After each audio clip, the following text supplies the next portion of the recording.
Hey, Doug Upstone here, and we're back. New week towards the end of August as we continue to matriculate along the way. We got some baseball for you to talk about, some bunch of free picks. We got 4 of them, in fact, for you today. And so we're trying to improve upon 206, I think, a 179 record, I believe that.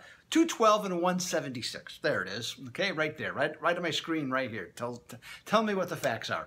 And so we have that. So we've been cruising right along with the free picks. Winners pretty much every day. So it's all good. And speaking of winners, hey, VPID membership, Inner Circle. 5 handicappers, including yours truly, got unbelievable stats that I can prove to you that are documented for football for this upcoming season. Just remarkable. Everybody. Kyle Hunter, Sean Higgs, Jim Mack, and Dennis Macklin, and yours truly. I mean, just really, really good. And it all has happened over just the last couple of years. So, you know, it's good stuff. So check it out on the website, on Facebook, on Twitter, wherever, whatever works for you. You know, LinkedIn, it's all there. Check out the records. $99 a month, okay, is all it costs. Terrific deal. Plus, you're going to get all my cool in-season systems that will develop over time. I got super systems, Wise Guy plays. I got it all for you. $99 a month.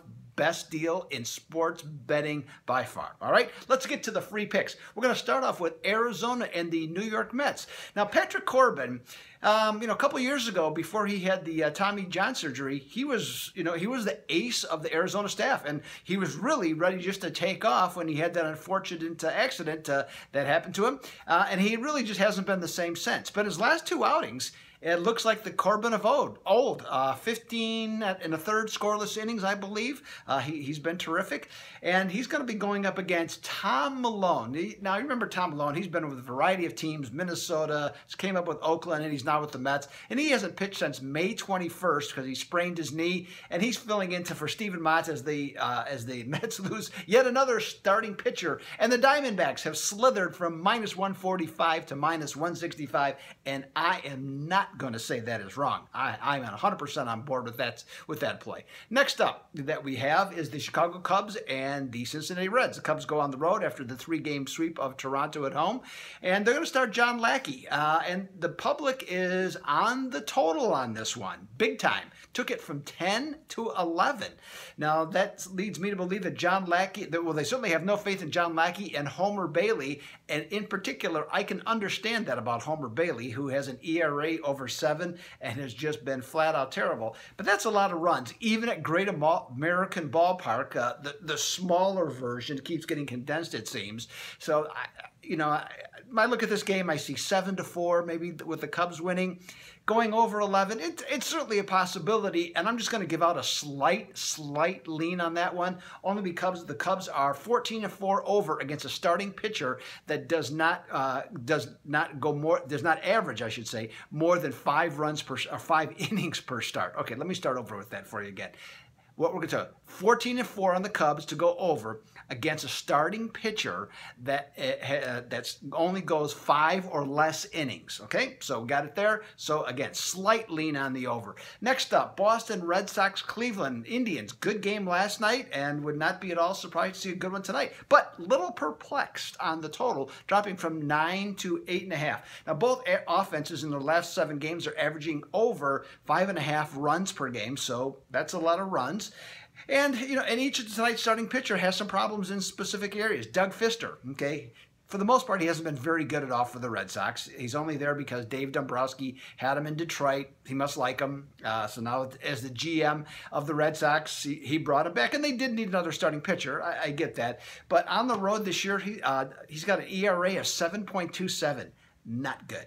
Okay, Carlos Carrasco, he's rebounded. He had a little bit of a tough stretch there for a while, but he's rebounded his last 2 starts. But when he's at home in Cleveland, get this, 4.80 ERA when wearing the home whites. And against the Red Sox, 6.43. Ooh, not good at all facing them.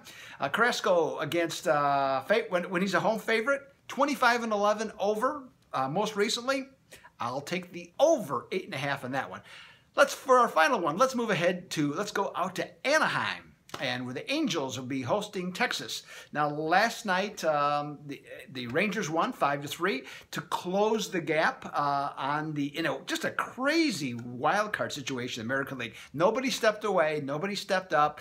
So, I mean, it's going to seemingly, there's like, 8 teams or 9 teams, I think, still in the wild card hunt, and both of these certainly are teams that are in there. The Angels is really a mystery to me as to why they're even in here. I mean, even before the season started, nobody liked their team anyways, and now they've had their pitching staff decimated with injuries. Mike Trout was out, 6 weeks, 2 months, somewheres in there, and they started Ricky Nolasco every 5 games. Yeah, Ricky Nolasco, he of the 5-12 and 5.16 ERA. Sure, he has a couple of good games, but why in God's name would sports bettors, or baseball bettors in particular, take the Angels from -130 to -150? Well, I know part of the reason is Tyson Ross is pitching for Texas, and he has a wonderful ERA. He's giving up a touchdown for his ERA, 7.02, I believe is what his is. So he's no good. And then, so here's, boy, at 130, I would say it's maybe worth considering, but 150 is a tough number on the Angels. I'll just give out a lean on that, and the only reason I can come up with, because I think both pitchers will pitch up to their typical capabilities. Angels have the better bullpen. Might be the difference in the game, but certainly no big play for me. Hey, Doug Upstone here for Vegas Pro Insiders Daily. Become an Inner Circle member, man. I'm telling you, you're going to enjoy it. You're going to like it. You're going to get a lot of stuff, and you're going to become a smarter, better. As of right now, on August the 22nd, I am out.